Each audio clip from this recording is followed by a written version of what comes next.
Sin más, por favor, abran sus Biblias en el libro de Ezequiel, por favor.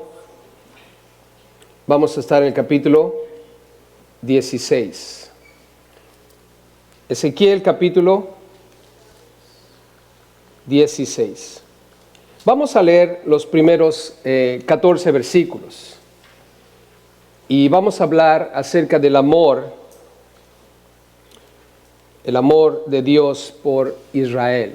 El amor de Dios por Israel. Acompáñenme por favor a la lectura, Ezequiel 16 del 1 al 14. Dice la Biblia ahí: vino a mí palabra de Jehová diciendo: Hijo de hombre, notifica a Jerusalén sus abominaciones, y di: así ha dicho Jehová el Señor sobre Jerusalén. Tu origen, tu nacimiento es de la tierra de Canaán. Tu padre fue amorreo y tu madre hetea. Y en cuanto a tu nacimiento, el día que naciste no fue cortado tu ombligo, ni fuiste lavada con aguas para limpiarte, ni salada con sal, ni fuiste envuelta con fajas. No hubo ojo que se compadeciese de ti para hacerte algo de esto, teniendo de ti misericordia, sino que fuiste arrojado sobre la faz del campo con menosprecio de tu vida en el día que naciste. Y yo pasé junto a ti, y te vi sucia en tus sangres. Y cuando estabas en tus sangres te dije: vive. Sí, te dije, cuando estabas en tus sangres, vive. Te hice multiplicar como la hierba del campo, y creciste y te hiciste grande, y llegaste a ser muy hermosa. Tus pechos se habían formado, y tu pelo había crecido, pero estabas desnuda y descubierta. Y pasé yo otra vez junto a ti, y te miré, y aquí que a tu tiempo era tiempo de amores, y extendí mi manto sobre ti, y cubrí tu desnudez, y te di juramento, y entré en pacto contigo, dice Jehová el Señor, y fuiste mía. Te lavé con agua, y lavé tus sangres de encima de ti, y te ungí con aceite, y te vestí de bordado, te calcé de tejón, te ceñí de lino y te cubrí de seda. Te atavié con adornos, y puse brazaletes en tus brazos, y collar a tu cuello.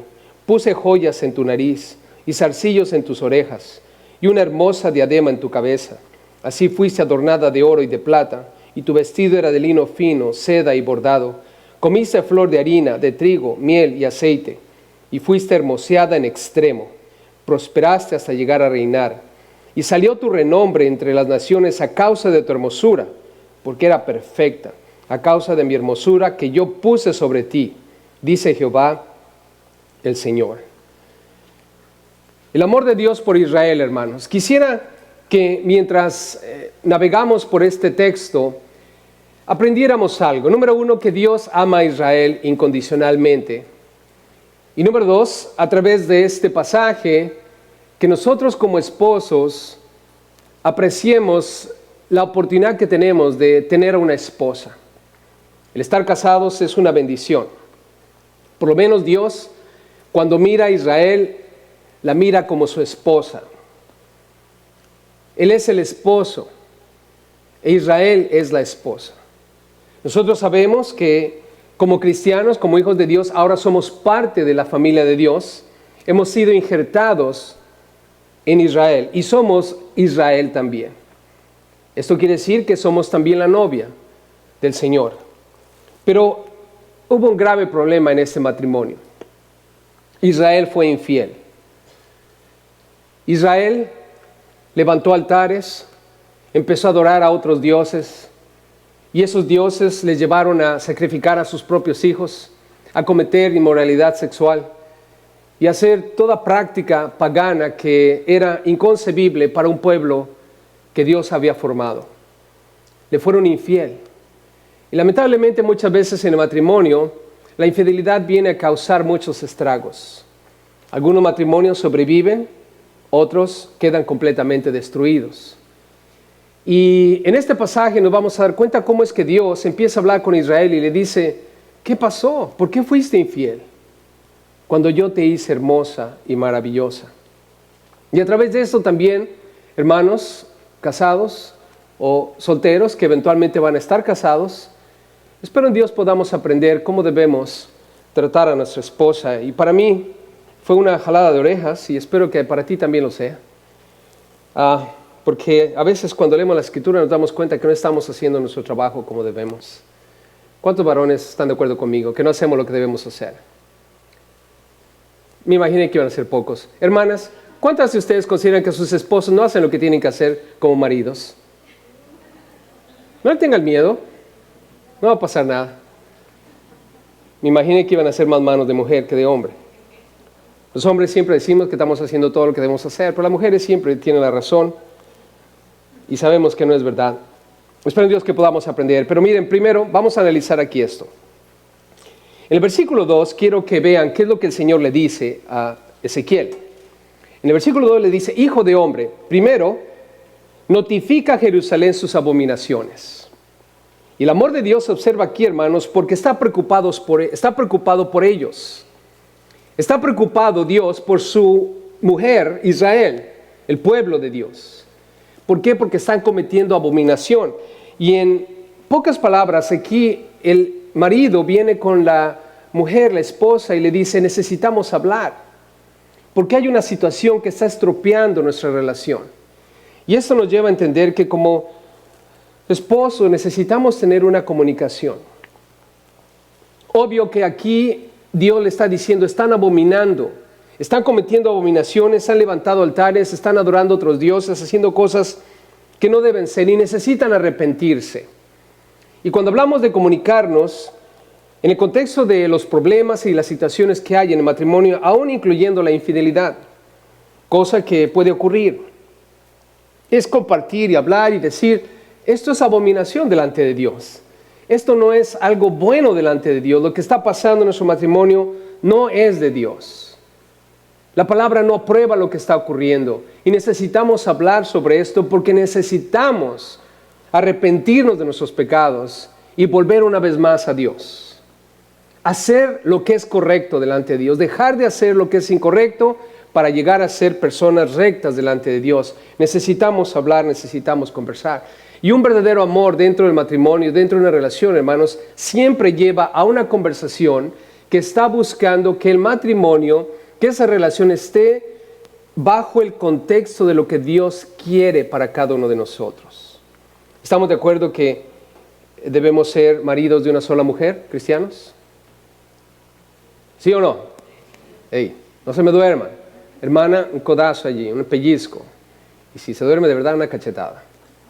Necesitamos que ponga atención.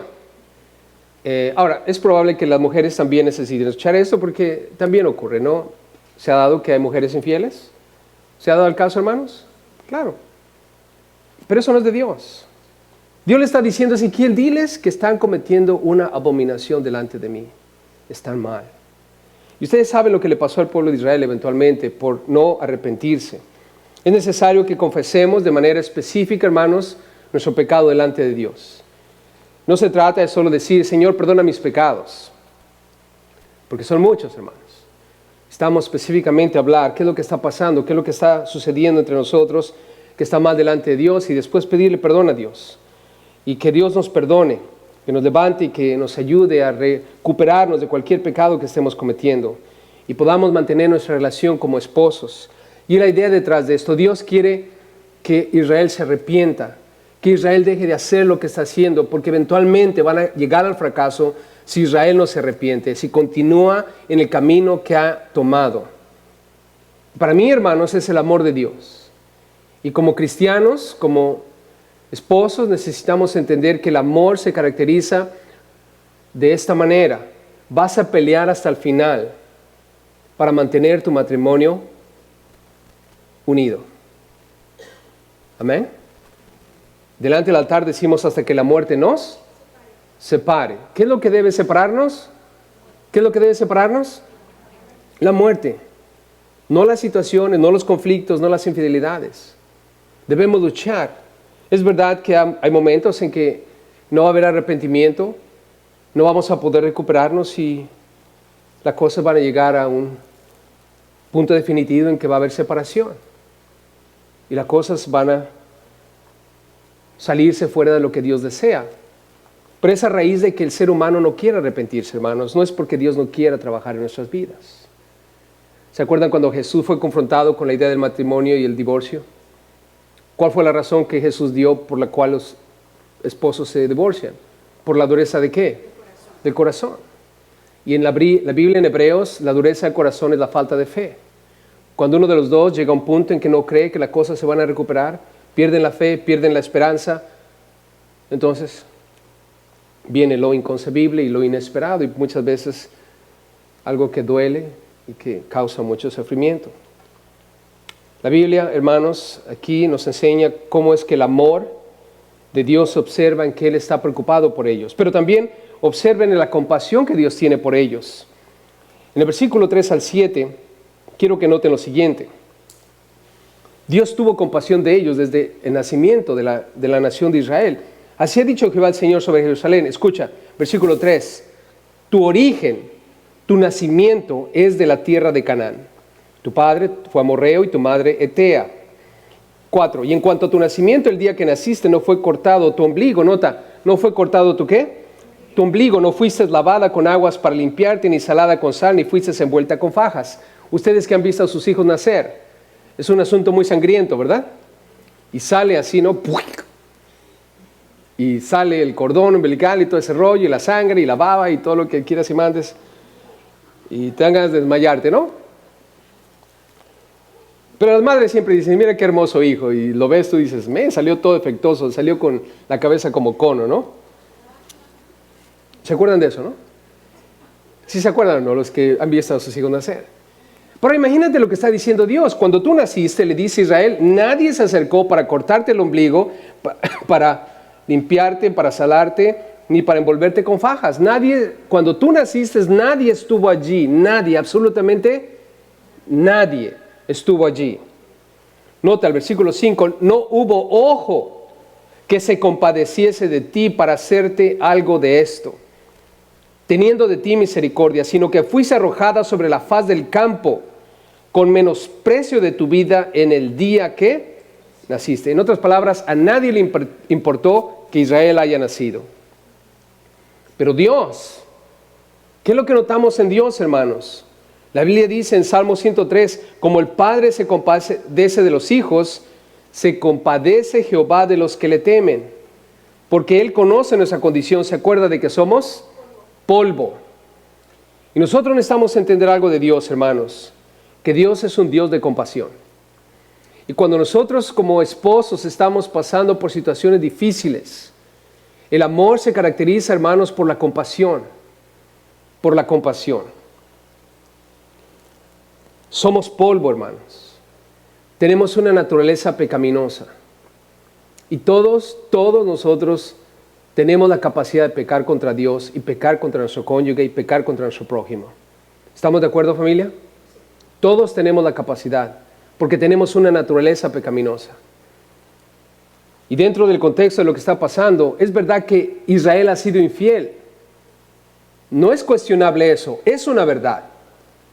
Y Dios le dice a Ezequiel, diles una cosa, yo tengo compasión de ellos en este momento que están siendo infieles, así como tuve compasión cuando ellos estaban haciendo y nadie tuvo la voluntad o la bondad de acercarse para ayudarlos cuando estaban haciendo.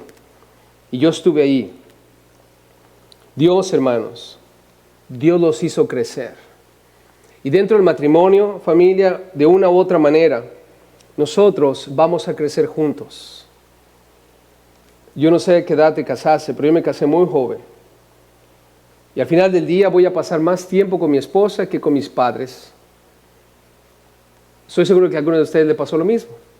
El tiempo que estuvieron con sus padres fue muy corto comparado al tiempo que van a pasar con su esposa o esposo. Es mucho más tiempo. Y la unidad y el crecer juntos, hermanos, se va a ir dando año tras año tras año. Pero al ir compartiendo la vida juntos nos damos cuenta que somos pecadores.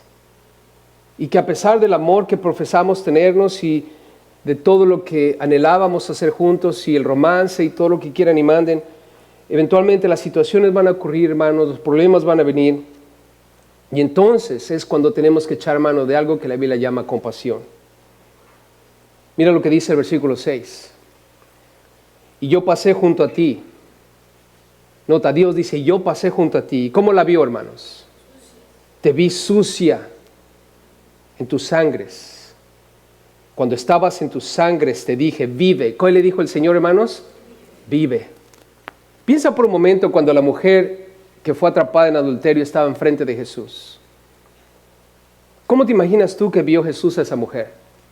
¿La estaba viendo con los mismos ojos que la estaban viendo los demás? Piensa por un momento, ¿con qué ojos la estaba viendo el esposo? ¿Tú piensas que la estaba viendo con los ojos buenos? ¿Con los ojos de amor, de bondad? O quizás también era uno de los que venía con el grupo con piedras en la mano. Yo no sé, la Biblia no dice, pero puedo imaginarme qué es lo que él estaba pensando. Yo mismo, a lo mejor, si me pongo a pensar, piensa conmigo por un momento, tú personalmente, hombre, si encontraras un día a tu mujer en adulterio, o mujer, si encontraras un día a tu esposo en adulterio, ¿qué harías? ¿Cómo tomarías la situación? ¿Qué harías? Al pasar junto a él, a pasar junto a ella. Mira lo que dice el Señor, te vi sucia en tus sangres, y cuando estabas en tus sangres, ¿qué le dijo el Señor? Vive. ¿Qué es lo que Jesús hizo cuando esa mujer estaba enfrente de él? ¿Les dijo, por favor, apedréenla? No, estaba de acuerdo que la ley decía apedréenla. Pero ¿qué es lo que Jesús tuvo en ese momento por ella, hermanos? Tuvo compasión. Tuvo compasión. Y es algo que nosotros debemos tener también si es que decimos amar a nuestro cónyuge. Algo que necesitamos aprender de Dios. Mira, Dios es verdad que castigó a Israel por ser infiel y la castigó muy duramente. Pero yo te pregunto, ¿Israel exterminó a Israel, familia? ¿Exterminó a Israel? No. Si tú vas a Israel hoy, en la tierra prometida, vas a encontrar al pueblo de Israel. Aún sigue viva. Porque esa es la compasión y el amor que caracteriza a Dios, que debe caracterizarnos a todos nosotros. Y ese día Jesús le dijo a esa mujer, ¿dónde están los que te condenan? Jesús le dijo, ni yo te condeno, ve y no que peques más. Imagínate, varón, si un día encontraras a tu esposa en adulterio, el venir y tener el mismo corazón y decirle, ¿sabes qué? Yo no te condeno. Ve y no peques más. Borrón y cuenta nueva. ¿Eso es lo que deberíamos decir, hermanos? ¿Es lo que deberíamos de decir? Sí, pero no es fácil, ¿verdad, hermanos? Pongámoslo al revés. Mujer, si agarrarás a tu esposo de una manera así, ni yo te condeno, ve y no peques más. Borrón y cuenta nueva. Hermanos, ¿acaso no creen ustedes que si Israel hubiera llegado delante de Dios y le hubiera dicho, Dios, perdónanos por todo lo malo que hemos hecho, Dios los hubiera perdonado, hermanos? ¿Los hubiera perdonado? ¿Les hubiera tomado eso en cuenta? O sea, si ellos le piden perdón y Él les perdona, ¿los iba a tomar eso en cuenta después? No, hermanos, porque el verdadero perdón es no tomar nada en cuenta de lo que pasó. ¿Se acuerdan en Nínive cuando Jonás entró? ¿Qué pasó con el pueblo de Nínive? ¿Se salvaron o se perdieron? Se salvaron, hermanos. Porque Dios se los dijo, si ustedes se arrepienten, se salvan. Y ellos se arrepintieron. Y la idea primaria cuando leímos que Ezequiel tiene que decirle, ustedes están en abominaciones para que ellos se arrepintieran.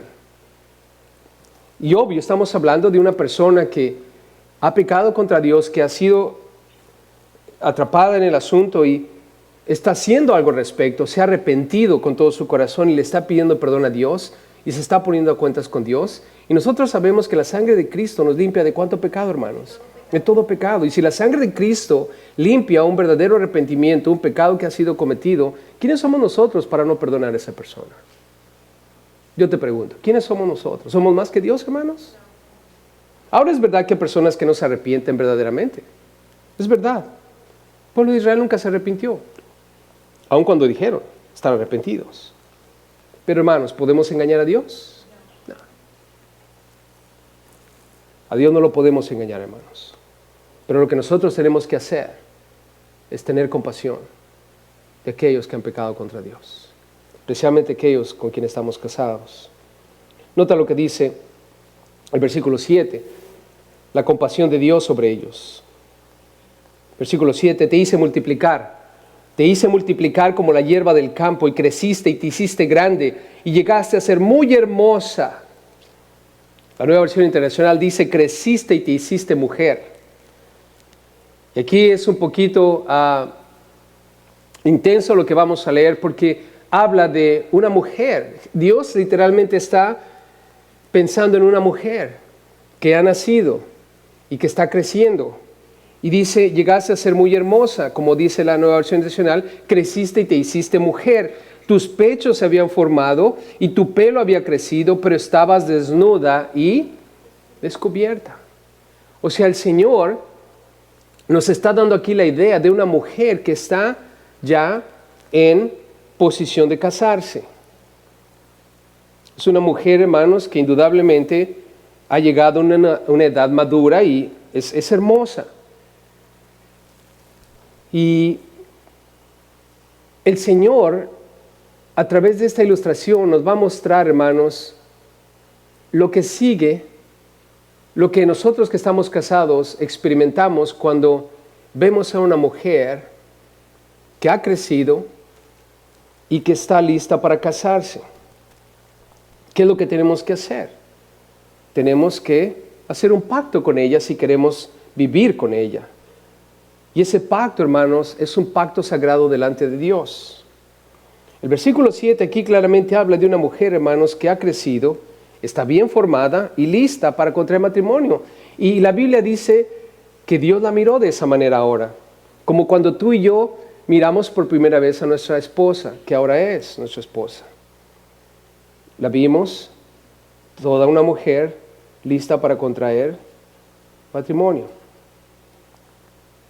Y al igual que Dios, mira lo que dice el versículo 8 y 9, hablando de el pacto, el juramento que hemos hecho, y es el pacto que Dios hizo con Israel, y esto nos muestra lo sagrado que el matrimonio es.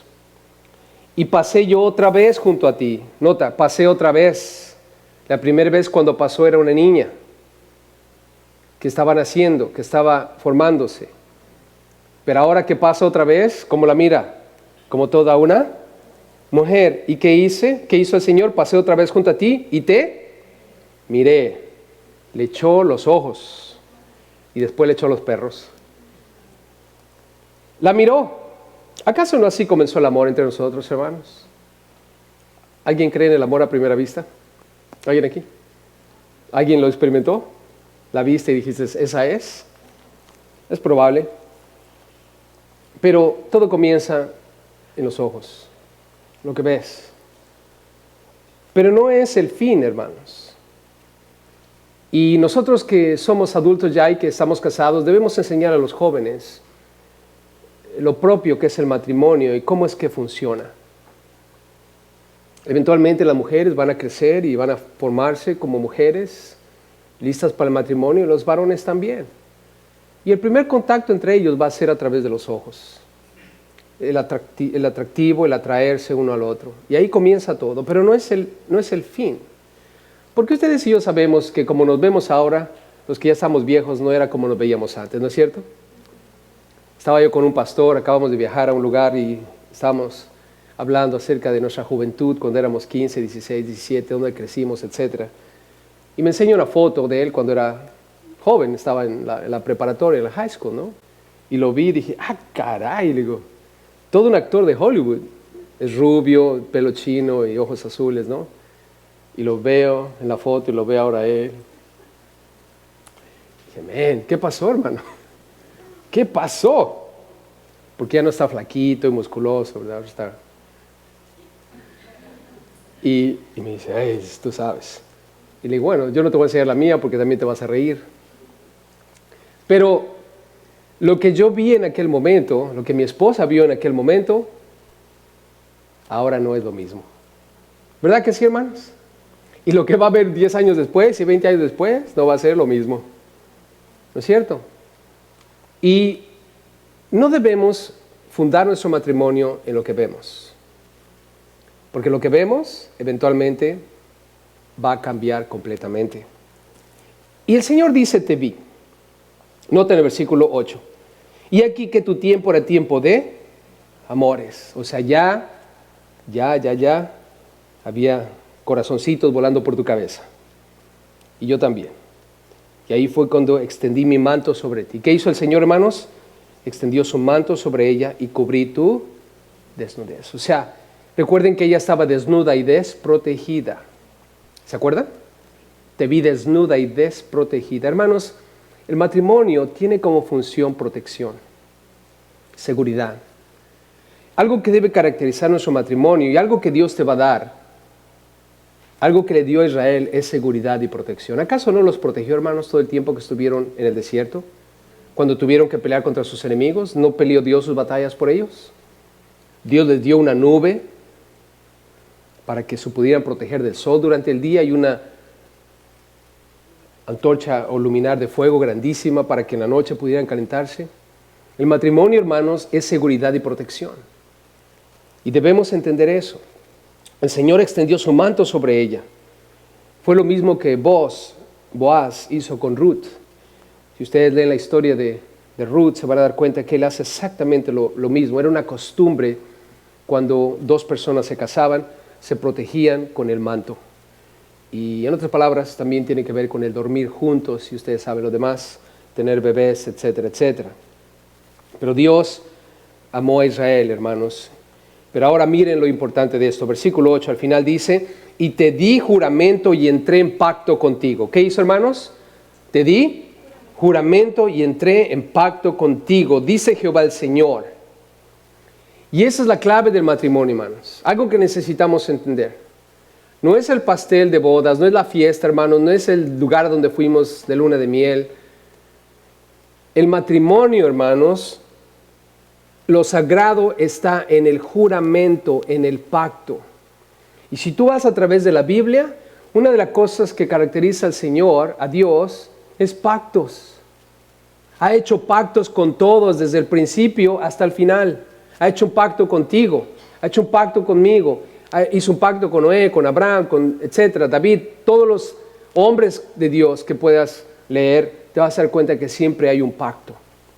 Hay un juramento delante de Dios. Y nosotros hicimos un pacto, hermanos. Y ese pacto fue delante de testigos y delante de Dios. Que íbamos a estar juntos en salud y en enfermedad, en pobreza y en riqueza. ¿Hasta cuándo, hermanos? Hasta que la muerte nos separe. El punto final de partida para un matrimonio es la muerte.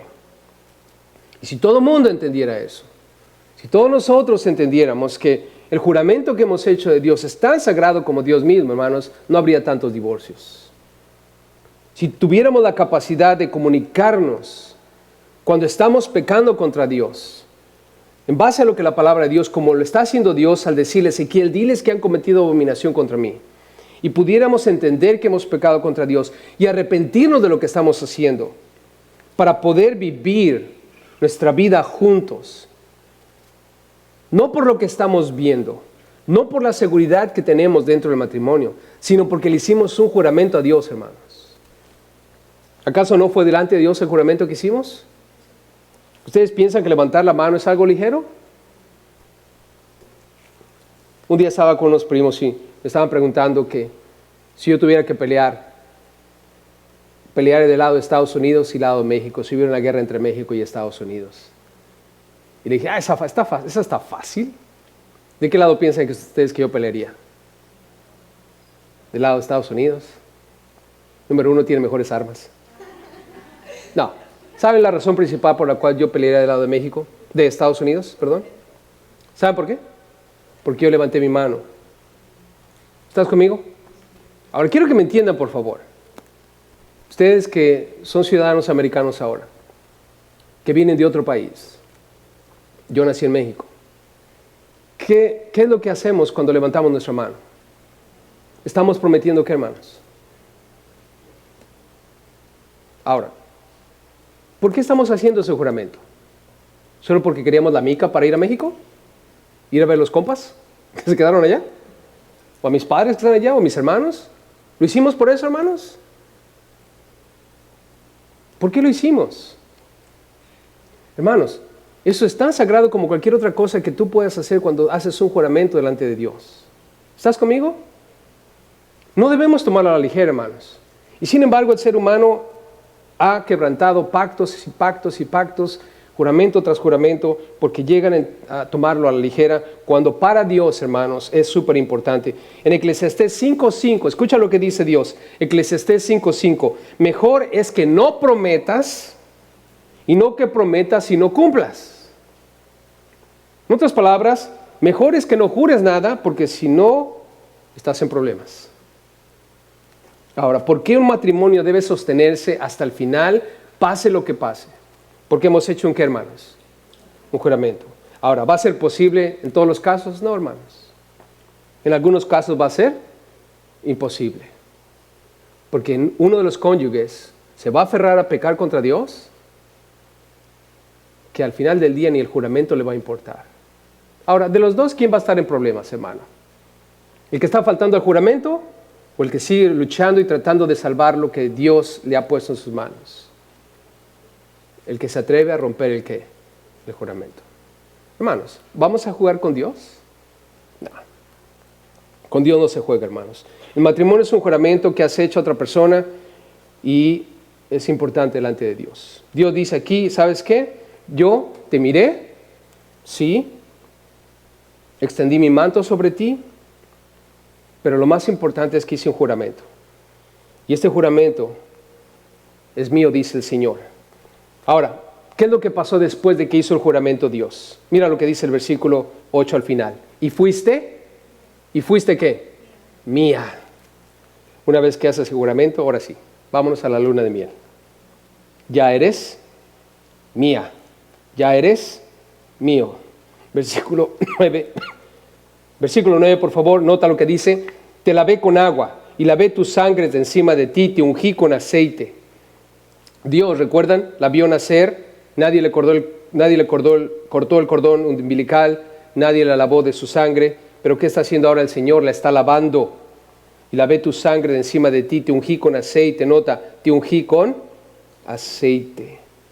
Y cuando hablamos de ungir con aceite, hermanos, es para confortar, para consolar a alguien. ¿Se acuerdan en Santiago cuando dice, si alguno está enfermo, llamen a los ancianos para que oren por él y lo unjan con qué? Con aceite. Era una costumbre que ellos tenían. Cuando estaba alguien enfermo, traían aceite para sobarlo. Y esa sobadita que le daban era para consolarlo, para hacerlo sentir bien en compañía. No había nada milagroso en el aceite, es sencillamente una manera de estar con una persona para decirle, estoy aquí contigo, quiero confortarte, quiero consolarte, quiero animarte, quiero edificarte, quiero estar contigo solamente para que sientas seguridad. Y es lo que Dios está buscando, hermanos, que tú y yo entendamos que dentro del juramento somos propiedad uno del otro. Ella me pertenece, yo le pertenezco y debo lavarla, debo ayudarla con sus cosas y consolarla y ungirla y cuidarla. Por último, hermanos, vean conmigo del versículo 10 al 14. Dios está preocupado por lo que están haciendo y quiere que corrijan sus acciones. Dios es compasivo, hermanos, y ha hecho un pacto y no quiere romper ese pacto. Pero ahora miren lo interesante, el versículo 10 al 14, y esto le va a gustar a las mujeres. No nos va a gustar a nosotros los hombres mucho, pero miren lo que dice el Señor. Versículo 10 dice, y te vestí de bordado, te calcé de tejón. La Biblia de las Américas dice sandalias de piel de marsopa. Nueva versión internacional dice con finas sandalias. Ojo ahí, finas sandalias. No eran de la Payless. Te ceñí de lino y te cubrí de seda. Vayan al 13, por favor. Después decía adornada de oro y de plata, y tu vestido era de lino fino, seda y bordado. O sea que el esposo la ha vestido con ropa fina, hermanos. Hermanas, ¿cuánto les gusta la ropa fina?